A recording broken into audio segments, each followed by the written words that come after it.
Hi there, welcome to this short video to help you with downward facing dog, one of the most commonly known poses from yoga.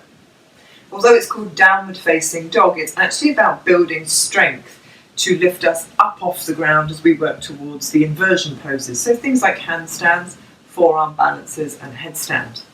And that means that everything starts from the ground up. So we're going to start by looking at how we work through the hands and the shoulders and the muscles that surround those areas. So we're talking primarily about the serratus anterior, which rests along the sides of the ribs here, and the lats. We need those to switch on. They're really strong pushing muscles, and they're going to help us stay off the ground.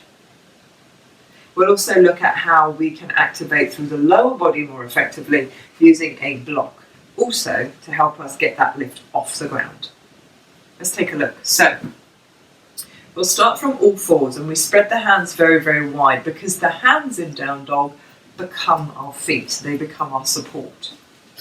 So we start with hands under shoulders and knees underneath the hips. And the most important thing here is to wrap the shoulder blades, the big plate bones that rest either side of the spine, wrap them around the sides of the ribs and then gently squeeze the elbows in. You'll feel all these muscles around here engaging, and you'll notice that as I've done that, I've actually drawn up into a little bit of a curl as my upper abdominals engage. The head will look slightly down towards the ground, and that's fine. And if you're at the beginning of your yoga journey, this might be quite challenging for you in and of itself, in which case that could be your version of down dog. And we can gradually increase the intensity and the difficulty here and progress towards a full down dog by creating that press, tucking the toes under, and then just lifting the knees off a little bit, and then gradually, little by little, we start moving the hips up towards what we recognize as being the more traditional down dog. But I'm still feeling all those muscles around my shoulders and my armpits. I still feel like my upper abdominals are engaged and taking part in this move. So contrast this, where I feel like I'm actively pressing up off the ground, with something more like this, where I'm just hanging out because I can, and my chest is pressing all the way back to my legs. I feel very, very collapsed through my chest.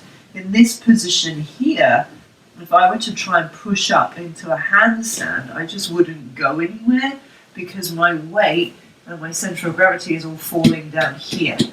Whereas, if I'm activated here, my energy actually wants to go more over there, which is where it eventually does need to go for the effective handstand. So that's the upper body, but the lower body is also a really important part of down dog practice as well, because we need to keep the inner thigh muscles engaged. These inner thigh muscles help us talk to our deep core muscles, which are supporting the lower back and the pelvis, which again, once you get upside down, when it's all free floating, needs to be very stable so that we can create that beautiful handstand that just hangs and is really effortless. Okay, so a useful tip for this is to use a block. What you can do is place the block between your ankles. Place it just above the ankle bone so it's not uncomfortable. And the block is a size such that the legs are still roughly hip width. And then we repeat the process. So we're wrapping the shoulder blades around the sides of the ribs, gently engaging and squeezing the elbows in. So again, all of this is switched on. And we go through that same process, keeping the squeeze on the block so the toes tuck and we lift up. Now what this does, when I'm up here, what do I feel that's a little bit different? I feel like I am more connected to my lower abdominals. I feel like this portion of my body right under here, right underneath my belly button, is lifting up towards the ceiling much more than it did when I didn't have the block between my ankles. So that's a useful little tip. just to help you with your down dog. And I think the best thing to remember is that although it's a down dog, we're really trying to think of it as more a get up off the floor dog. Yeah?